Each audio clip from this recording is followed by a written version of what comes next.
Welcome to Let Me Fix This. Enjoy the video. In this video, I will explain how to make a card keeper. To begin, gather your essential tools and materials. You will need a sturdy piece of cardstock, ideally 65 pounds or more, a reliable ruler, and a sharp craft knife for precise cuts. Don't forget a scoring tool for crisp folds, strong adhesive, and any decorative elements you wish to add for personal touch.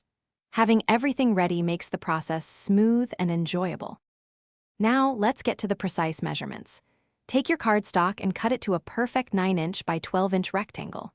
Next, using your scoring tool, create 3 distinct score lines along the 12-inch side at 3 inches, 6 inches, and 9 inches from one edge.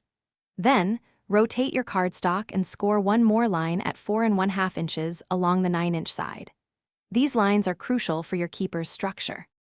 With your cardstock scored, it's time to form the pockets. Carefully fold along all the score lines you just made, creating the foundational shape of your card keeper. Now, from the bottom 3-inch sections, cut small notches. These will become your tabs.